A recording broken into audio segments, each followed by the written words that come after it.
Welcome to Take Me With You, episode 23. I'm Ryan. And I'm Cheryl. We are two well-traveled people who like to go everywhere. But that's just not going to happen. So instead, we'll travel vicariously by inviting a guest to share their unique travel stories with us. Today, we are talking to KJ. KJ is the COO for Girl Catch Fire and lives in the Seattle area. Welcome, KJ. Yay! Thank you. I'm happy to be here. Now, when we knew you back in the day, you went by Kristen. So if we accidentally refer to you as that, I'm sorry.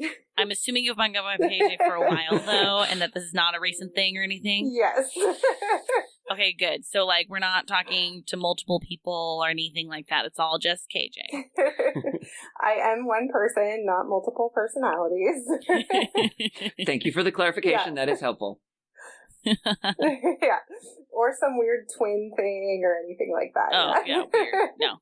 Just me. So, KJ, did you grow up traveling very much as a kid? I grew up on road trips. So we didn't really travel outside the country too much. I went to Mexico City a few times when I was a kid. Mm-hmm. About 5 times. But that was the furthest outside the country I went. But grew up on road trips all around the country. Saw a lot of cornfields. And did you enjoy that? No. Oh my goodness. Not when I was a kid. Okay. Yeah, no, I like them now. As a kid, it was me and my parents, and I'd be in the back of the Honda Accord with the cooler and everything smushing me into the side. So, when you're 13 on a road trip with your parents. Oh, that sounds rad. It's maybe not the most exciting thing, but I did get to go to the Mall of America and see the Corn Palace on that road trip. The Corn Palace? Yep. Not a lot of Americans have ever seen the Corn Palace, and they don't need to. You know what? I have seen the Corn Palace. Hey! Wow. In South Dakota. I didn't even remember where it was. Yeah, it's because I have family that lives in South Dakota, and they took us there, and that's one of the only things to see, so that's all I remember. Yeah. Wow, this sounds super made up. What is it? Go for it, KJ. It's the best that I can remember. It's like a warehouse, and the outside is decorated in ears of corn, different colored corn. And that's it. It's like a convention center or something. And I just remember we were on this road trip, and my dad and I fell asleep, and my mom was driving, and we woke up, and she's like, "We're going to the Corn Palace!" And it was about as exciting as it sounds. Oh, that exciting. Yeah. Okay. Do you know if you went inside? We did. And I think they had a craft fair or something. But okay. Yeah, it wasn't too memorable. Now, KJ, I don't know. Again, I was a freshman in high school when I went. So this was a while ago. But what I remember it not being just a warehouse, but actually having circular spire things on the top. That was actually palace-like. Well, now I feel like I have to look it up. Yeah, I think you do. Yeah. Have the internet. I don't remember that. Yeah, we need to see that. But let's see. I look at pictures. Oh, yeah. It does. It has little domey things, kind of like at the... Does it look like the Kremlin? Yeah, a little bit. It does. Looks like the Kremlin. Okay. Yeah, right. And Mitchell, because, Mitchell is actually, if I remember right, the town where my family actually lives. So. Okay. Oh, wow. Oh, boy. So, KJ, there's a few questions that we like to ask all of our guests, just to kind of find a little bit more about you and travel. Mm-hmm. So, first one is, why do you travel? Well, it was never intentional. I didn't grow up traveling, but I totally became a travel addict when I lived overseas. And it's super easy to travel in Europe and the UK. I mean, you just cross a border and you're in a new country. Yeah. It's super simple. You just walk through. And just realized that there's so much culture and history. And so I just was there's so much to see and explore. Mm-hmm. So that's why I travel, and it's kind of stumbled upon it. It wasn't like I grew up being I'm going to be a world traveler and get 100 passport stamps. So, yeah, but I love it. And and I'm always looking for the next trip. Oh, fun. And at what period in your life did you live abroad? The first time was in 2004. I went to school, a little Bible school over in England. I was there for 6 months, and then I moved over to Austria for 4 months and did a lot of travel over there. So fun. You've got to if you're over there. Oh, yeah. Yeah, it's a great place. Yes. So what type of traveler are you? Ooh, I'm pretty independent.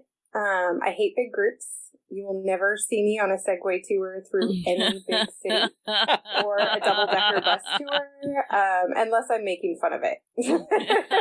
All right. And I apologize to other people who enjoy those kind of tours. Like Ryan. I mean, I will say I did do a Segway tour, but it was because the Segways are so fun. I could see that, but I could just do a Segway through Seattle or something. So That's true. Yeah. That's true. But no, I'm definitely more independent, and I like to find kind of like what's the hidden gem in the city I'm in. Mm-hmm. I love to eat the local food, talk to locals, try to pick up some local language. Which, you know, in Europe, everyone speaks English and they all get excited because they want to practice their English. Right. So they don't really give you a chance to practice theirs. But like when I travel to more like developing countries, I like to try to figure out a few key words so I can at least make an effort and they can laugh at me, but at least I tried. But yeah, and like traveling through airports, I would much rather travel by myself than even if it means somebody else can carry my bag and I can take a nap. I'm like, no, I just want to do my own thing. So. Oh, interesting. But I love like once I arrive somewhere, exploring with someone else or with a friend or something. So that's so fun. Do you have a most memorable time with a friend when you're exploring around? Oh, that's a tough one. Let's see. Probably, I would say when I was in Marseille, we were visiting some friends there, and they took us to just this local little, like, cafe that was right on the water. Ooh. But where it was situated, you could just see the sun setting perfectly over the marina. And it's, like, one of the most beautiful pictures I've ever taken, where you can just see the sailboats and the sun setting, the birds. There's people walking, and the food was great, of course. You got wine and cheese and sitting in a French, fishing village, basically. But I never would have found that if I'd been there on my own. I would have been on the main street and just, Starbucks. So, yeah, I think that's probably been the most memorable. Oh, that's so fun. That sounds great. What a good story. So what is your number one travel tip? Number one travel tip is to be flexible. So I like to do a little planning, like book the flight and kind of know where I'm headed, but I also know that when you're traveling, anything can happen and change. I've had cameras stolen, lost my passport. Oh, wow. Ooh. One of the time, I found it again. I found it. I found hotels are very kind, and they'll usually, like, if somebody turns it in, they won't hold it hostage. Oh, wow. That's nice. Good. Yeah. That's good. But like when I was traveling through Europe, that was the year that the Pope died. And so when we were getting ready to go on the train to Rome, the Pope had died just hours before. And it was literally like packed, standing room only on the trains, people waiting for hours. Wow. And so we decided, I do not want to deal with that. So who cares about the reservations? Let's go to Greece. So we completely changed our minds where we were going and what we were doing. Wow. Yeah. So, I think just be flexible and not stress about anything because something will go wrong. That's good advice. That is good advice, yeah. Yeah, some national, foreign, or head of state will die and you're stuck. Yep. And always buy travel insurance for long haul flights. Not little domestic puddle jumpers, but the long haul, buy the travel insurance. So true. So what's your reason for that? Oh my gosh, so many trips have had like the flight was canceled or delayed, or a connecting one was canceled and they didn't talk to the other person, or my plans changed and I needed to switch. So some of that was the nature of my job when I was traveling, but a lot of it was just, it's so up in the air, and definitely just be safe, not sorry. It's like $70 usually and totally worth it. I just totally agree. And do you usually book that with the airline or through a separate, like, you can do either. Travel? You can do either. I had, when I was traveling a lot, I had like a travel policy, but yeah, but now I just book it per ticket. All right. So what's the trip you're going to tell us about today? I'm going to talk about Africa. Yay! Yay, the country of Africa. Yes. Oh. No. Oh. It's not a country. I know. And South Africa, it's debatable if it's even called South Africa. A lot of people call it Southern Africa. So. Oh, really? Yeah. That's interesting. So I never got the clear, from South Africans what they prefer, but I heard it often referred different ways. So, yeah. But Africa is not a country. It's a continent. And I lived in 5 different countries. Oh, wow. Maybe 6. I lose track. Over 5 years. So, I traveled a lot when I was there. So I worked with the NGO Mercy Ships, and they provide free surgical services to people who can't afford them in the developing world. So they're all surgeries like tumor removals, cleft lips and palates. They do some eye surgeries, dental procedures, orthopedic, and everything that they're doing is something that in a developed country with access to healthcare, people wouldn't need these. Oh, wow. Like a lot of the facial tumors they remove are from, a little abscess starts on your tooth. And so here, a dentist would catch it before anything even happened and remove it. But over there, I saw a man who had a tumor that was 16 kilos off the side of his face. So that's 32 pounds. And it's benign, so it's not going to kill them except for the fact that it will slowly suffocate them over the years. So that's Mercy Ships goes ahead and removes those tumors for free, which is unheard of in the developing country to do any medical procedure for free. So yeah, and then they help little babies who are born with cleft lips, and they repair that.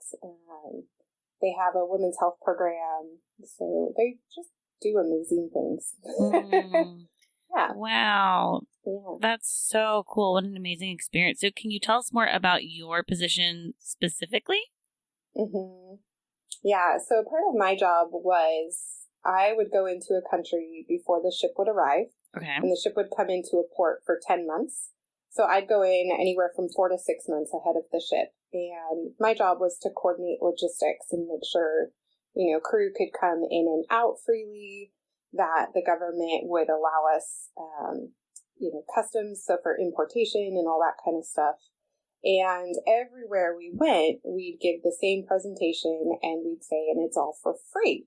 This is what we're coming to do, and we're going to do it all for free. And everyone would be like, yeah, but how much do I pay for the sheets? Nothing. Well, how much do I pay for the consult? Nothing. They're just going down every little thing. How much do I pay for this? Well, where's the catch? What do I need to do? Do I need to be a Christian? Do I need to have, a baby who's a certain age? And it's no, there's no catch. Wow. We're just here to give you back your life. And we're not asking for anything in return. That's beautiful. And a lot of people a lot of patients, once they would actually get screened and get an appointment on the ship and get on the ship, they'd still be saying, but when do I pay you, or where do I go? Or when they'd leave and we never asked them for anything and we actually gave them more stuff and they're like, but wait, what? So it's pretty unheard of over there to do something for free. Yeah. So that was always a big challenge, but but it was always fun too to be like, it really is for free. your kid can walk and run again, and wow. you can see, and I mean, it was amazing. I literally got to see people, like I went one time to see when we would remove cataracts, and people who hadn't been able to see for years, when they had it removed and we took the bandage off, I got to see the first time they saw anything, and it's like, there is nothing in the world that is more amazing than seeing a blind person see for the first time, and wow. see their, like there was the one I went to, there was a dad who saw his son for the first time, and his son was like 12, and it was just like, I can't even describe the smile that was on the dad's face. It was just amazing. So wow, yeah, just cool stuff. That's so cool. Yeah. So could you tell us about each of the countries that you lived in then? Yeah. So the first country I lived in, I was mostly in West Africa. So I was in Guinea first, which most people know Guinea now because of the Ebola outbreak. That's where it kind of started, the last big one. Fun. Yeah. So Guinea is, like, the best way to describe it is if you think of like a Jason Bourne movie and they're driving around in like motorcycles and dirt roads and all that kind of stuff, and it's dirty and dusty, and there's like pits of like tires on fire. Like it kind of looks like that.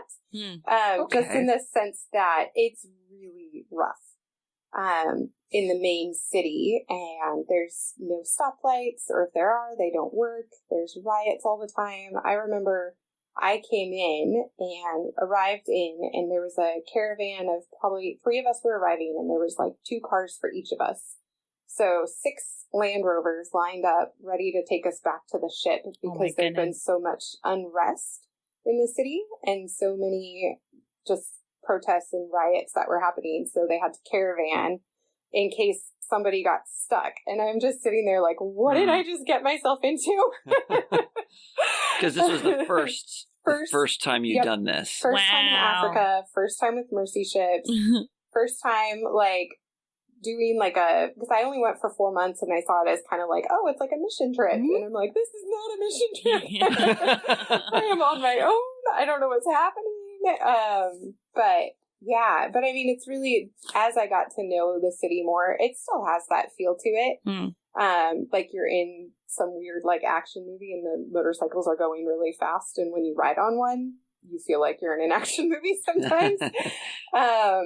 But it's really beautiful when you get to know it too. And once you get to like the port and you look out, like there's never been a more amazing sunset than in Guinea. Oh, wow. Because I don't know what is unique about that air, but it's just gorgeous, and you can just see for miles, and there's islands all around. Africa has some of the best beaches in the world. Wow.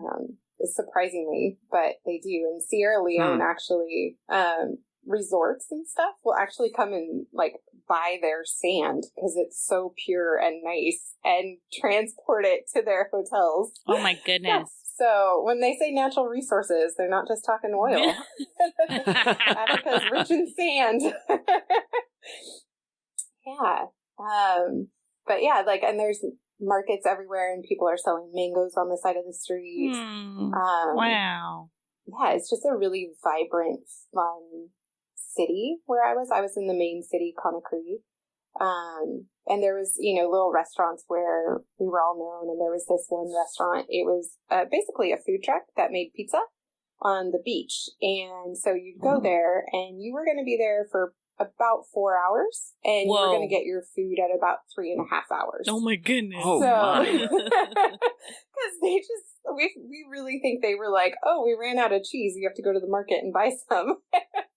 But the pizzas were great, and the service was terrible, but you just go out there to have fun, and there's not much else to do, so it's not like, that was my first realization that life in Africa is really about people and relationships. It's not about, go from one place to the next, oh, I had an hour coffee with you, now I'm going to go have dinner here with another friend, and then 2 hours later I'm going to go and meet another friend for happy hour.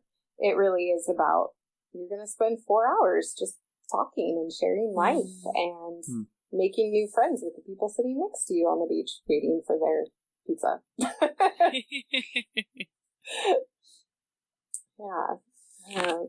Yeah, so that was Guinea. And then we went to Congo. We went to the Republic of Congo, so not the Democratic Republic, which is, if you have the good Congo and the bad Congo, and the bad Congo is just because there's more unrest and violence, and it's just not safe. And the DRC is where the current Ebola outbreak is. Okay, I guess I didn't realize that there were two Congos. Yeah, neither did I. Yeah, there's two Congos. Yeah, the Congo, I think if I remember correctly, is like when you hear it, it's DRC, so the Democratic Republic of Congo. And then there's ROC, which is the Republic of Congo. And you'll hear, like, sometimes if you read something or you hear something, you'll hear Congo Brazzaville and Congo Kinshasa. And Kinshasa is in the DRC and Brazzaville is in the ROC. Oh. So, and you went to which one? Brazzaville. So the ROC. Okay. Mm-hmm. And we were in, the port city there is Pointe Noire, and it's this tiny little port. It felt pretty big, but for other, like, country standards, it was pretty small. And that was a fun country, because where we were, so it was like 1.5 miles to get out of the port. And so you could walk it just fine, but you could also just hitch a ride with one of the semi trucks to get out or get in. Oh my goodness. Oh, okay. And so a lot of times we'd walk out, because it was like a good 30-minute walk. So we'd walk out and then we'd be coming back and we're tired or something and we don't want to walk anymore. So we'd just jump in a truck. And it wasn't safe, but it was the easiest way to get around. Goodness. Wow. But then you could go out into the city, and there was this beautiful beach again, and there's all these little restaurants along the way. For New Year's, we had this big, massive bonfire down on the beach, and the ship obviously has pallets. So we took a bunch of pallets, probably about 30, and we stacked them up and lit them on fire. And it was the biggest, most amazing fire I've ever seen in my life. And you're in Africa, so nobody cares. That must have been awesome. Oh my goodness. It was pretty cool. Yeah, so it was pretty awesome. And the people are just really friendly and nice. Congo didn't have, like, the main city we were in, it felt kind of like you're in just a rundown part of America. It had a lot of Western influence, so it felt pretty normal, just kind of like I was maybe in like a sketchy part of Seattle or LA. But it was actually pretty safe. So, yeah, and there were a lot of just places you could go for like weekend getaways and stuff like that. Wow, that's interesting. Yeah. And then from there, I went to Benin, which is next to Nigeria. It's a tiny little country. And I was there for almost 4 months. And then Ebola almost went to Benin. Oh, wow. So there was a scare that it was in Benin and then it was in Nigeria. So they actually... Mercy ships pulled us out and sent us to Madagascar, which is a real place. A real place. Okay, Not so just I'm Disney. Okay, so I've got Google Maps up and I'm kind of like following, so I've got like a visual. And so just in case other people are not, so because you mentioned that you were mostly in Western Africa. Right? And so all of these other places you said are kind of Western Africa, but now Madagascar is on the whole other side. Oh, yeah. Oh, boy. So, yeah. So how long did it take the ship to get to Madagascar in the first place? Oh, man. So the ship had been in dry dock in Las Palmas, which is up above Morocco. So... Yeah, so for the ship every year takes 2 months to go and get maintenance and all that kind of stuff in Las Palmas or South Africa. And so to get from Las Palmas down to Madagascar, they did stop in Cape Town for 2 weeks, I think. But all in, I think it took them a good 3 weeks to sail to Tamatave, Madagascar. which is on the, it's a long sail. And I was so glad I wasn't there. I do not like sailing. And the ship is like, it's not a cruise ship. It's like a Seattle ferry, basically, that they refurbished and turned into an ocean-going ferry. So it was a Danish train ferry. And so it's flat bottom. And so just picture if you put an office building on the ocean and tried to sail it. That's what it felt like. Okay. So I didn't enjoy it. And it was a pretty rough sail because going around the Cape, I think it's the Cape of Good Hope in South Africa, is a really rough sail. And the ship was listing like 23 degrees, which they'd never tested it past 17 degrees. Oh, no. And we were over in Madagascar, my team was, and we're all every day like, well, the ship's still upright. It hasn't sunk yet. Wow. So it was a pretty rough sail. It took them a long time to get to us. Oh, my goodness. Yeah. Okay, so I have a question. No worries. Bring it. Okay, so I didn't know that Madagascar was inhabited. Like, that there were people there. So far, I haven't heard a question, Cheryl. I mean, I didn't know. That's just a statement. Okay, well, fine, whatever. But, like, it is? Yeah. Thank you. Well, to make you feel better, so I didn't know that Madagascar was the little island on the side of Africa. So I'd seen maps and stuff, and when they told us that we were going there, I was like, where is it? So, to be fair, a lot of people don't know much about it. Sure. But yeah, so we went to Madagascar because it was as far away from Ebola as we could possibly get. There you go. And so we went there and we showed up, and the best way to describe it is it's like if Indonesia and Nigeria got together and had a baby, it would be Madagascar. Huh. So what does that mean? It means it's a very interesting blend of typical African culture and Asian culture. So most African countries are very warm cultured, meaning very open, very much like, for example, if you went to church, they're going to expect that it's like a full day thing. You go to church with them, it's hours long, and then you go to lunch with them, and then you do something else with their family, and it's, you just become immediately family.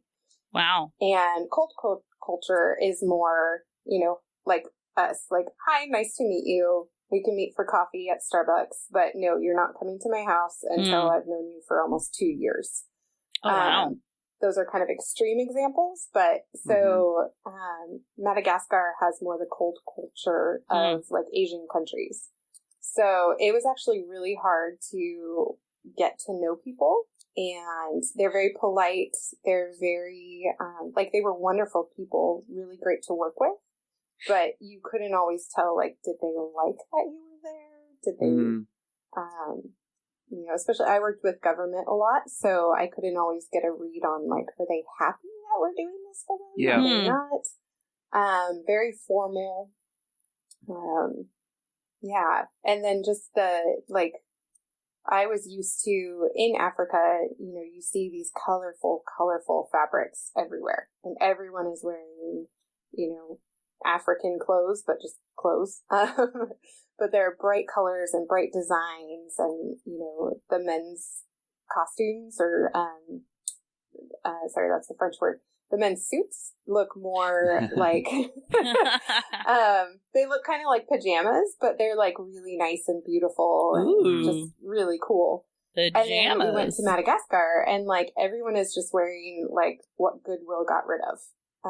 And that, really? I say that, but it really does look a lot of times, there's like when the Seahawks lost the Super Bowl, where did they send the t-shirts? Probably Madagascar. Oh my goodness. So, and you do see some people who have, kind of high end. There's a Zara factory in Madagascar. So you can actually get some really nice clothes for really cheap. There's, and people always look nice, but it's a very different kind of look and feel than West Africa or East Africa. Okay, so I have a silly question. Mm-hmm. What do you call someone who lives in Madagascar? They're Malagasy. Say that again? Malagasy. Malagasy. That Malagasy. Cool. Mm-hmm. Yeah, no, they're Malagasy, and they speak French and Malagash. But so France kind of came in and colonized Madagascar, but then there's been a ton of like coups and fights and, kind of them trying to take back their independence, and they did take their independence. And so they try to hold on to as much of their kind of cultural history and language as they can. So oftentimes if you do travel there, you'll see that there's like the capital is Antananarivo, and then, but everyone will shorten it to Tana. And they don't like to do that because that's the French name. Or there's Toamasina, where our ship was, which is the Malagash name. And then there's Tomasov, which is the French one. So a lot of people will call it Toamasina. They like to speak Malagash with you versus speaking French. They'll do it. I mean, they're very, accommodating, and it is kind of the national language. But yeah, so, and their language is really fun. It sounds like, it's like, to say hello, it's like, Salama Amantuko. It's very sing-song and whimsical, but really kind of just anything they say, it's, just beautiful. Wow. Yeah. That's so cool. Yeah. And does King Julian live there? King Julian does not. Okay. There is a jungle, and there are tons of lemurs. Really? So I did get to go see lemurs. That is a so legit thing. And they're so cool. And they'll like come jump right on your shoulder and like eat a banana off the top of your head. Wow. Yeah. And there's none of those like, and there's like every week on the ship, our crew doctor would be like, please do not pet or touch the lemurs. You will get rabies. And then, of course, we all go out and we're like, hey, eat the banana off the top of my head. Let's take it for the picture. KJ, do you have a picture with a lemur on your head? Not on my head, but I do have a picture of me with a lemur. Okay. Aww, you may need to share that with us. Okay, I can share that with you guys. And do you have rabies? I mean, maybe we should ask that one too, but no, that was not the original question. I am rabies and Ebola and malaria free. Escaped all the big ones. Oh boy! Wow. Yeah. So where did you go next? So after Madagascar we finally got to go back to Benin because they were free from Ebola, but we were in Madagascar for 2 years. Wow. Oh, wow. To wait it out and kind of make sure. So then we got to go back to Benin, which I was so happy for because that's my favorite country in Africa. Oh, really? Yeah, it's probably one of the most peaceful countries. Like, they've never had any, like, political unrest. It's very calm. The people are very loving and tolerant and kind. It is, interestingly, the birthplace of voodoo. Oh, so really? there is a lot of, like, there's just a lot of spiritual tolerance there, which is kind of interesting. But to talk with people and just kind of hear their stories and their backgrounds, it was pretty cool. But then also, you go into the market and you see some shops and they have like all these masks and everything. And I'd walk in and just be like, I just feel like I don't want to spend any time here. I'm going to go to the next shop. So it is very much a presence there, voodoo and just kind of, those type of things, magic and all that.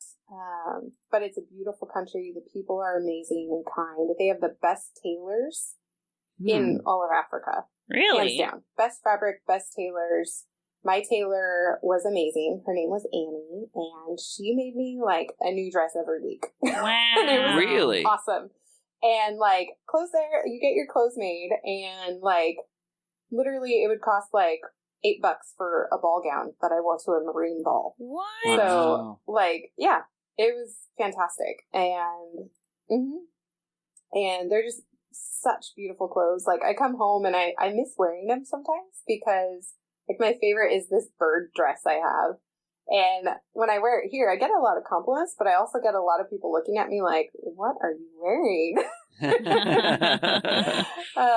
But yeah, the tailors there, like, they make the most beautiful clothes. They can do anything. And, yeah, it's also a really great place for history. It's, there's a few different countries where they have what's called the point of no return or the gate of no return.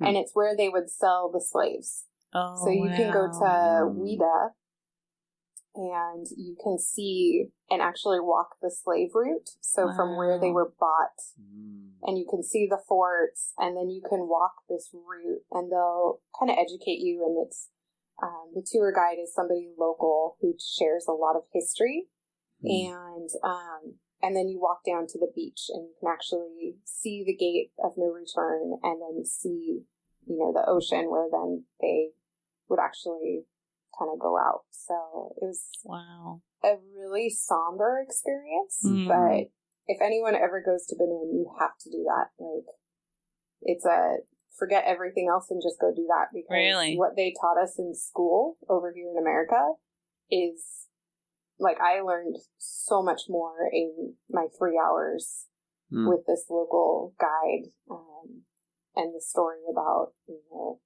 it was the Dutch were actually more slave traders, and just kind of how it disrupted their culture. That's how voodoo spread to, like, Jamaica, and that's why there's so many Africans in Jamaica. Is because a lot of them would get traded into Jamaica and into the Caribbean.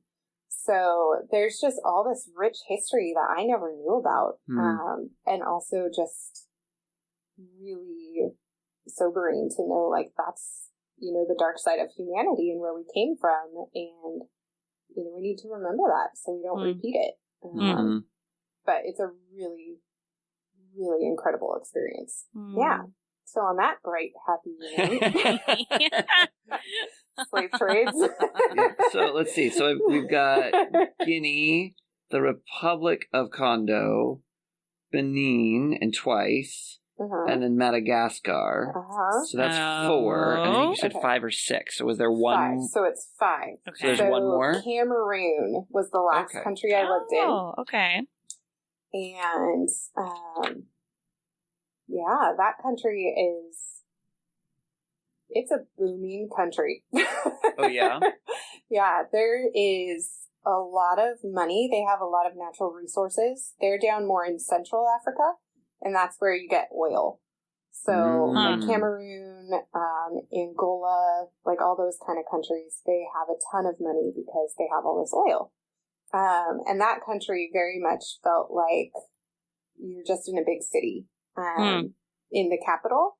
And, I mean, they had, like, malls and movie theaters and stuff like that. Wow. Yeah. And then you would go down to the port city called Yaoundé. Or sorry, Yaoundé was the capital, Douala was the port city. And so we were mainly in Douala. And that was, like, once we got there, I was like, oh, okay, this is what I know.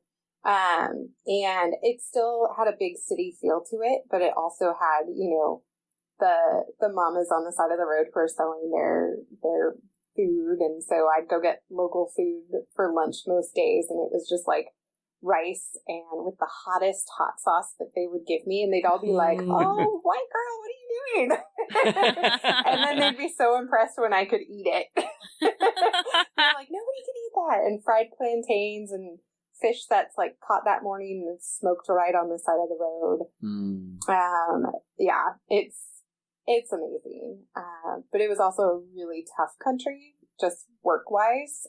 It took a lot out of me and burned me out. I was constantly going between the port city and the capital, which was like a 4 to 7 hour bus ride, depending on just if the driver took a long break, if there was traffic in one of the cities. But yeah, so I was just constantly going back and forth, and it was just a long 6 months, but there were some really great people I met there, and the city itself was really fun and interesting. And taxis were always interesting there because that's most of the countries, we had our own cars, but then every once in a while you had to take public transport, which was a motorcycle taxi or just a normal taxi. But, sorry, a motorcycle taxi? Yeah. What? They called Zemi-Johns. Zemi-Johns? Uh-huh. Kind of like Jimmy John's, but there's no sandwiches, and it's with a Z. Okay. Now, is a motorcycle taxi a person with a motorcycle and you just get on the back of their motorcycle? Yeah. Uh-huh. Oh, boy. Alrighty then. Ryan would love to go to that. It's amazing. My. Yeah. Mm-hmm. Yep. And most of the time, don't tell Mercy Ships this, most of the time I didn't have a helmet. Oh my goodness. Because it's not required. If you're the passenger, you don't have to have a helmet. Just the driver? Just the driver. Oh, that law makes sense. Yeah, so, you wave them down and you say where you're going and negotiate the price. I do miss that. I miss that I can negotiate the price. Oh my goodness, I am taking you with me next time I buy a car.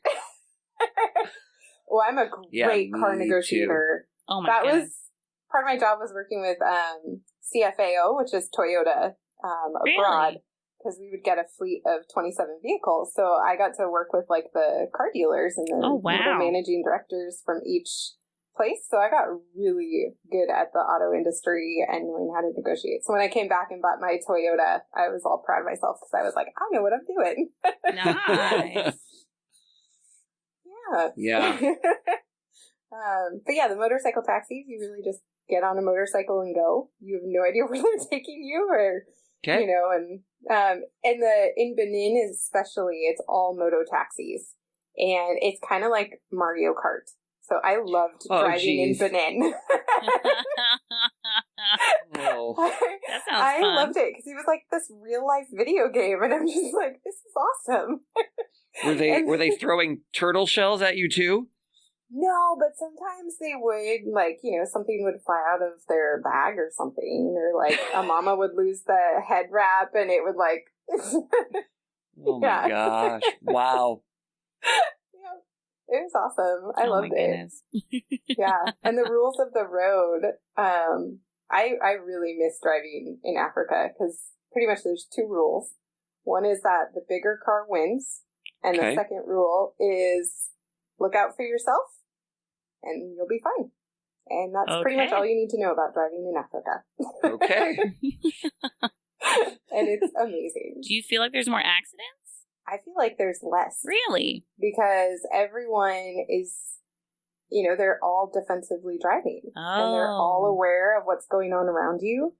And, the cars there, they might be, 40 years old, but they're still running because they just keep maintaining them. Mm-hmm. A lot of the taxis I'd get in and there's a hole. In the back, so I could see where the the road floor should be? it. I could just see where, but the car works just fine. So it's like the Flintstones? Oh, wow. Yeah, but the cars work just fine. And, a lot of times, because they're such a passionate people, that, if there is an accident or two people are trying to go somewhere or there's an argument, they'll just yell and they'll fight and they'll get it done with. And then they'll be like, okay, cool. Now I'm going to get back in my car. You get in yours and we go on our merry way. And we're fine. So it's a really, really interesting, but really fun kind of place to be. Yeah. Well, and I think too, there are some things that are just classic Africa. The fact that in Africa, you will always get a warm welcome. You will always be treated like family. They will not let you lose face. So, they're just very kind people, very loving, very patient, and very passionate. And then there's other things where it's the power will go out and everyone's just like, okay, cool. I learned to just be a really patient person, because there's so much that just happens anywhere you go in Africa. You never, nothing's guaranteed. You buy your SIM cards on the side of the road for your phone. And you buy data that way too, Wow. credit for your phone. You just like when I came home, I actually had a meltdown and cried in the AT&T store and was telling the guy, I was like, things are so much easier in Africa. And like the markets, you know, they're just amazing, and they sell like fresh, you know, avocados that they pick that day. Wow. But also you can go to the lady at the stall and say, I want an avocado for Tuesday and a mango for today. And they do the work for you, and they find the right avocado and mango and give it to you. So everything's fresh. Everything's, you know, really unique. And that's pretty standard across all the countries. But then each country does have its own little things and quirks that you won't know unless you live there. Sure. But, you know, and the expat communities are pretty big usually. Some are smaller than others, but, you know, there's usually like, I call it white people row. Instead of auto row, it's just white people row. And it's where they have like all the Western style restaurants. And, you know, you could get any type of food. Like the best Thai, I think some of the best Thai food I've had anywhere was in Benin. So it's a very diverse place. That's so cool. So, KJ, I would just love to hear, like, if somebody is thinking about visiting one of the countries in Africa, what are some pieces of advice that you would have for them? Well, definitely get all your shots and take your prophylaxis, your anti-malarials. Because probably good, yeah. Yeah, good. You do not want to get malaria. That's correct. I do not. Yeah. How did you know? You're so just intuitive, KJ. You know, I just kind of figure nobody wants that. You know, aside from logistics of, you know, visas and all that kind of stuff, most countries require you have a visa to get in there. They're usually pretty cheap. But aside from that, I would say, people need to go in with no agenda, and really just embrace the culture they're in and ask a lot of questions. And, you know, there's not a ton of touristy things to do in most of these countries. So just, you know, kind of find someone and just say, hey, show me your favorite places and what do you like to do? And, you know, there's usually some hidden gems there and different things that you can do that you wouldn't experience if you just went with a Rick Steves book, which you can do. But especially in Africa, that's another constant that everything will change. And you can have plans or booked something, or, you know, everyone runs late in Africa. So you can, you know, have booked a taxi to come pick you up at 8 a.m. and they might not show up till 10, and there's nothing wrong with that. Wow. So you really just have to go in with no expectations other than it's going to be an adventure. That's really cool. Yeah. Well, thank you so much for sharing all about your stories. This has been so interesting. Yeah. You're welcome. Okay, well, cool. KJ, we have some questions for you. So the first one, based on the title of our podcast, Take Me With You, if you could take us just to one thing on this whole time you were in Africa, what would it be and why? I would take you guys to Sakate. Sakate is a little village in Benin. It's this awesome 2-hour road trip from the port city. And it's just this fun little village, but there's also this really amazing orphanage and this incredible group of people that are running it and just pouring love and kindness and parenting, like 30 different kids. And to just go out there and see them and play with these kids and hear their stories and love on them. And then also to go and get iced coffee from Sakate, because it's literally served to you in this like metal bowl. And it's just like Nescafe instant coffee with condensed milk and a big chunk of ice. And it's like the most random iced coffee, but it actually tastes really good. So we'll go play soccer with the kids, meet John, Ashley, Jill over at Tree of Life, and then we'd go get iced coffee and then road trip back. Alrighty then. All right. That sounds great. How fun. Yeah. All right, so KJ, what's your next trip? Ooh, my next little trip is to Palm Springs next month for a girls' weekend. And then fun. this summer, I'm going back to Chamonix, France for a week. Really? Yeah. Oh, that's so fun. Yeah. Is there anything in particular you're doing there, or just going to go?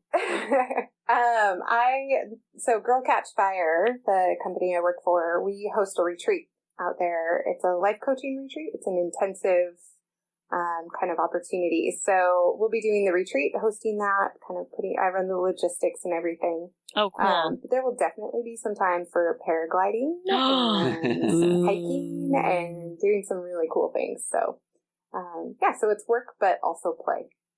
I love it. Yeah. Awesome. That's so fun. Well, do you have any travel questions for us? Oh, I would love to know, what was your, scariest moment that you've ever had, or, panic moment that you've ever had while traveling? Oh, my goodness. Scariest moment? No. Panic moment. Oh, boy. Okay, I think I have one. So I guess this will put the fear of being a single woman into anybody. But, so I was traveling to Spain, and I, on purpose, scheduled a 12-ish hour layover in Paris, and thought it would be really fun to go into the city for the day.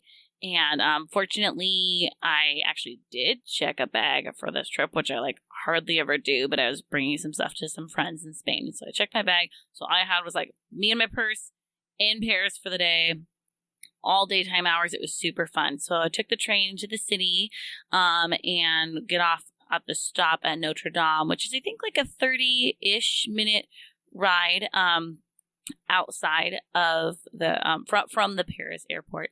And sitting on the train, it's, first of all, great day in Paris and everything, and then sitting on the train to head back to the airport, and I gave myself plenty of time, as any good traveler does, and it goes a couple stops, and then it just stops, and there's an announcement in French. I don't speak French, so I'm just sitting there watching people get off the train, and the train is just stopped. And eventually I kind of realized, oh, it's just not going to go again. And so I looked at other people around me and kind of just followed where they were going, and then just tried to find, how are these people problem solving, and how should I problem solve? And so I tried to just find other people who were maybe speaking a little bit of English, and followed people at that station to what looked like a bus terminal, and then try to ask some questions of how do I get to the airport, and found some other people who were getting on buses to go to the airport as well, and so ended up getting on a bus that in a super roundabout way headed to the airport. But it was this weird moment where normally traveling on my own is just super great and fun, and I thought this is great, and I'm giving myself all the time, and I already know my transportation and everything. And then it was this weird moment of I have no one to bounce ideas off of. I have this plane tonight, and people picking me up in Spain, and so I need to be there, and I need to get on this plane, and just all of a sudden the problem solving was oh boy, this is just me figuring things out in Paris, trying to quickly get to the airport. And so, that was kind of a bit of a freak out moment that feels really minor compared to all of your Africa stories and everything. But definitely it went from me being a really confident, independent traveler to freaking out a little bit about getting somewhere. So, I'd say that was mine. How about you, Ryan? Maybe. So, okay, so I want to hear the exact phrasing of your question again, KJ. Oh. Well, maybe not exact, but like, yeah, your like scariest moment traveling or your panic moment where yeah. like, oh my gosh, what just happened, or how am I going to get out of this? Or so I don't. The problem is the things that come to my mind aren't great stories. So like not great because they're embarrassing, or no, just like they're not very exciting. They're just kind of boring.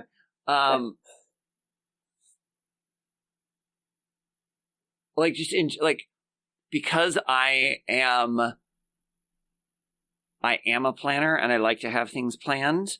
So the very first time, so I was 18 and I went, so me and my cousin, who's 3 months younger than I am, we got to go to England when we graduated from high school because my aunt and uncle were living and working over there at the time. And so we flew over there. He lived in San Diego at the time, and I was in the Seattle area. And so we I think our flights left our respective cities and met in Chicago, and then we got on the same flight over there. And then flying back, we were supposed to fly out of a different airport, and so we decided to fly standby to get back. But we ended up being on different flights. And flying standby stresses me out a lot because I don't know. Am I going to get on the flight or am I not? And they don't give you at least at the time, they didn't give you very many updates. And I mean, I was 18, so I didn't know any better. I was flying basically by myself because his flight left before mine did. Mm-hmm. And so, I think that was stressful for me. But again, it's not like anything really terrible happened. I made it home. It wasn't that big. But at the time, it was very stressful for me. Yeah. Mm-hmm.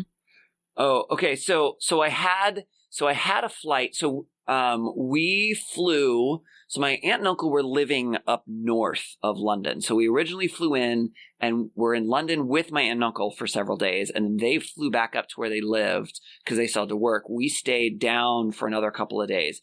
And then we flew up to the airport that was nearer to where they lived. And so then when we flew back, we had to fly from that airport back to London Heathrow, which is the main airport. And then we had to fly back to the United States. Well, there's I think 4 or 5 airports around London. Heathrow is the major one, but there's a bunch of other ones. And our other flight was out of a different airport. We didn't want to have to then get from the airport we were in to the other airport when there were plenty of flights going back to the U.S. from the airport we were already at. So we decided to fly standby, which means we didn't actually have a ticket for the flight. And if there was space on the airplane, we could actually, they would let you on. Basically, you trade your ticket for a different ticket in essence. But you're not guaranteed a spot. It depends on whether or not they have enough space on the flights, whether or not you get to do it. That you can also fly standby if you miss a flight, which, thanks to my cousin, we also did earlier because he he overslept. Oh no! And so we did not leave the hotel in time to get to the airport to make the flight. So I had already done standby once on the trip, and I mean it worked, but it was, so it was very stressful for me because it's if you don't get on that flight, you just have to wait for the next one. And you just have to keep doing that until there's space. Or you decide to buy another ticket or whatever, which as an 18-year-old, that wasn't going to happen. So, I mean, I think that was stressful for me. I mean, I don't know that I've had scary things happen to me traveling very much. Or at least if they were, I was somewhat oblivious to them, so I wasn't afraid at the time. But I mean, there is something to be said for that first time you're abroad alone, you're young, Oh, yeah. Yeah. Yeah, totally. That first time you make a trip across the pond and you're what is happening? You're am I allowed to even be here doing this? Yeah. Yeah. I'm unsupervised. That's so true. So like I said, it's not a very exciting story, but that's probably one of the times I was the most, not necessarily afraid, but stressed out and worried. Because I mean, most of my travel experiences have been pretty good, I think. So. That's good. Oh, man. These are good stories. But now I'm getting stressed reliving it. Oh, my gosh. You're not going to be able to go to sleep. Oh, boy. Poor Ryan. Okay. So maybe this next segment will help me de-stress a little bit. So we're going to do Wish You Were Here, where each of the three of us is going to highlight a travel attraction from a wide variety of the places that we've been. So just like one site to see or place to go to or thing to do just in a city somewhere that we've been. So Cheryl, do you want to go first? I would love to. So I'm going to take you guys to New York to the Highline. Have you heard of it? Mm-mm. Nope. Okay, well, if you're in New York, you definitely have to go to the Highline and walk it. It's just super cool and unique. What? I'm just picturing what that might be. You said the Highline, walk it. Oh, no. It's not scary. Go ahead. You can explain it. It's not scary. My brain jumps ahead. Okay, good. Oh, my goodness. That's funny. I'm out. Or glass floors. No glass floors. Nothing like that. We're good. We're good. So it is actually used to be a train track in the neighborhood of Chelsea. Ooh. Yeah. And now it's been converted to this above ground park, but that's normal for parks to be above ground, but above the main level, I guess. Oh. And it is this trail, I guess. It's like a paved path that you can take I think it's 1 or 2 stories above the rest of the city. And it's 1.5 miles long, and it's just super cool. There's art installations all along there, and there's these really cool benches that they put wheels on, so the benches fit on the train tracks, and so you can even move them together or apart if you want to be an introvert or an extrovert, I guess. And then so it's really fun. I went there with a friend of mine, and we walked up this staircase to it, and then walked along it, and then walked down to the Chelsea neighborhood, and went and got brunch down there. So that was really fun. And so, and then they're actually apparently in another part of New York building the Low Line, which is a below ground park trail type of thing. And they're going to do the same type of thing with that space, which is really cool. Ooh. Yeah. And so, definitely if you're in New York, go walk on the Highline, and it's just a really cool and unique experience. So, I would That does sound cool. Yeah, it's really neat. Very cool. I have a question. So, the Highline and the Low Line, do they then have to modify the song so it's you take the Highline and I'll take the Low Line? Yes, they probably will. Oh, okay, boy. cool. But not until they open the Low Line. Okay. All right, KJ, what's your Wish You Were Here? It would probably be, it's a little quirky, but bear with me. The bathroom at the top of La Brevent in Chamonix, France. Okay. Huh. The bathroom. It is. All right. Huh. What? It is. I mean, sometimes there's really great bathrooms out there. This is nice. Yeah. No, Yeah. nope, never done that. Okay. Maybe it's a girl thing. Yeah, I guess so. At the top of what? KJ? La Brevent. La Brevent? Brevent. Mm-hmm. So in the French Alps, there's Chamonix, Mont Blanc, and then Mont Blanc is one of the highest mountains in the world.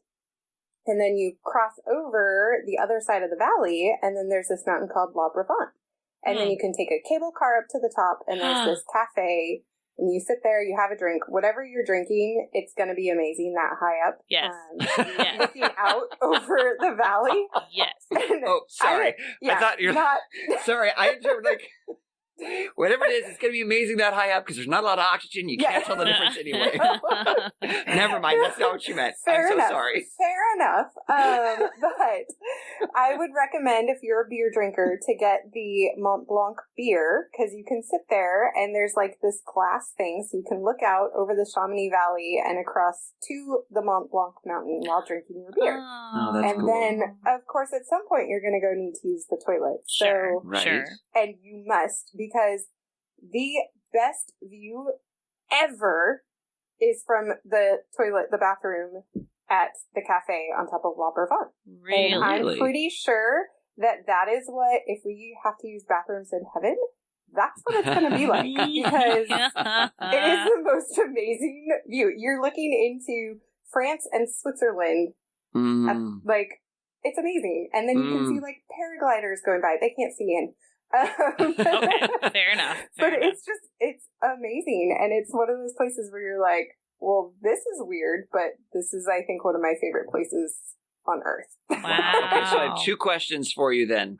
Yes. So the first question is, I know in a number of other countries, sometimes you have to pay to use the restrooms. Do you need to pay to go into that restroom? Ooh, good question. No, but you should probably purchase something at the cafe. Sure. Just out of consideration. Sure. But it's not a And pay then one. the second question is, I'm going to make an assumption that you went into the women's bathroom. Does the Yes. men's bathroom also have a view? Oh, good question. Do you know? Don't know. Okay. Don't know. Yeah. I don't think anyone I will was thinking care I was going or to have to notice. go to Chamonix to check it out to find Oh, out you if the should men's probably do bathroom has a view. That's what I Fair was enough, thinking. Fair enough. I feel like it wasn't even broken up by men's and women's. It was just, you just go to the bathroom.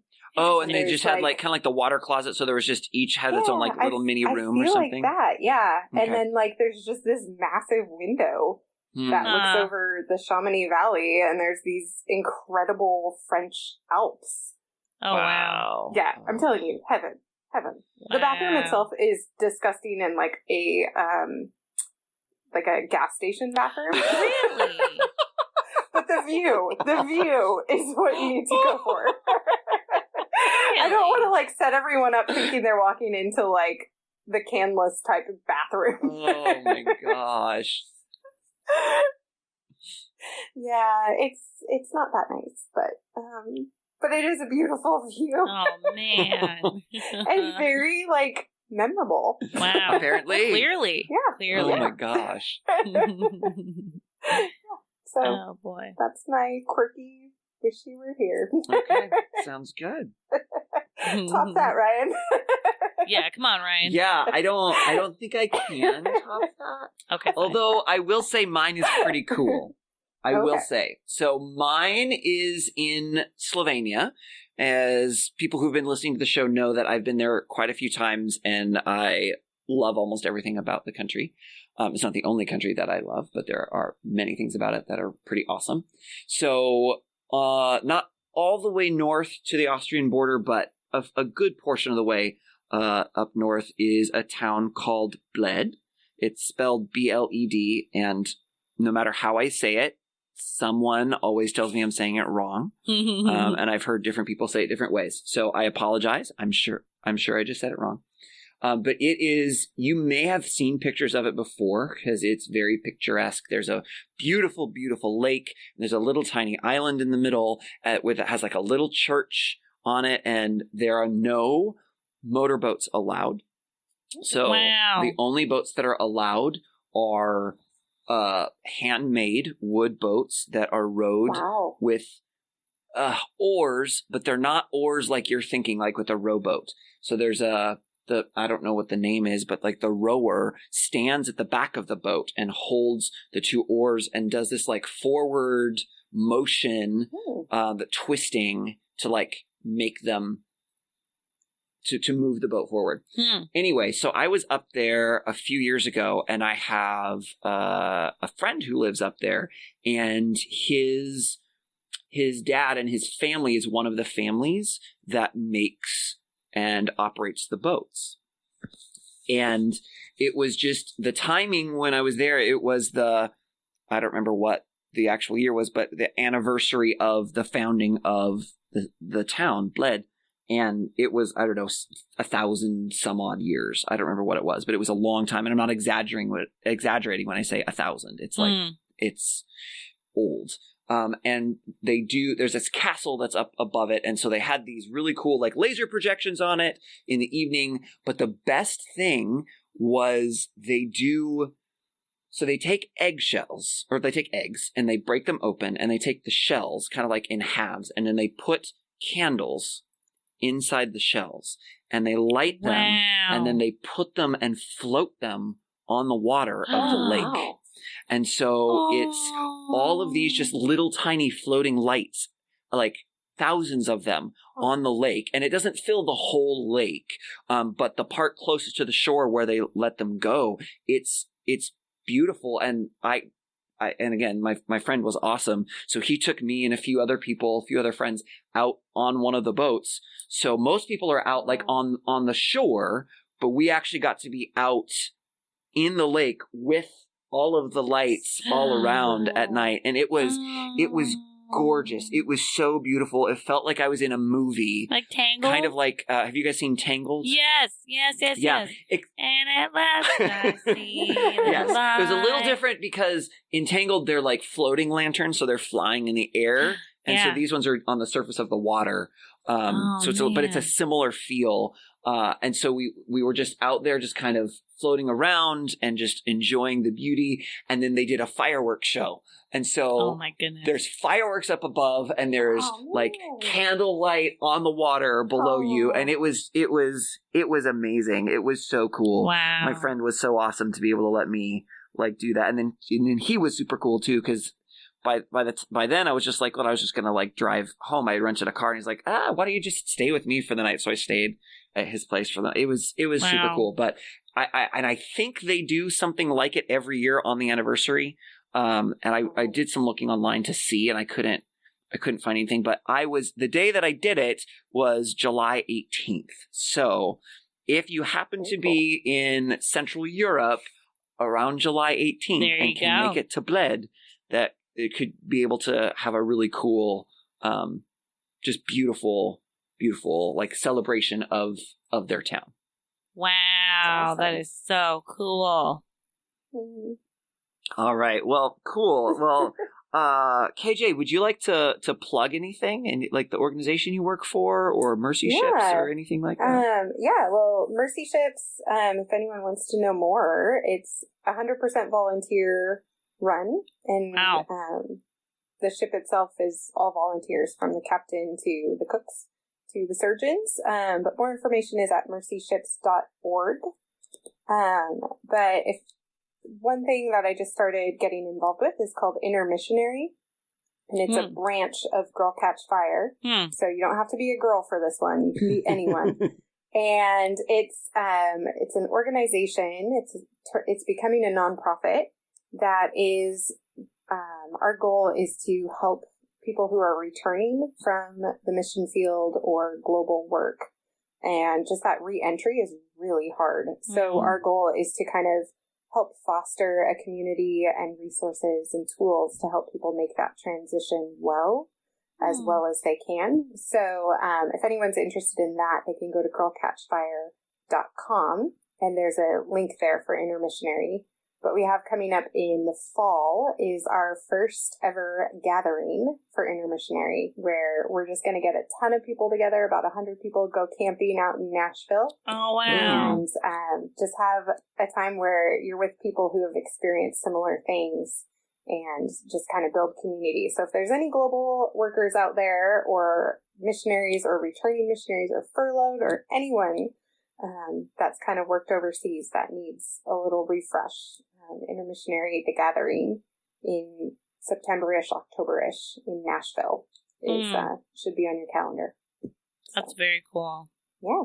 I love it. Yeah, awesome. Thanks. Thank you.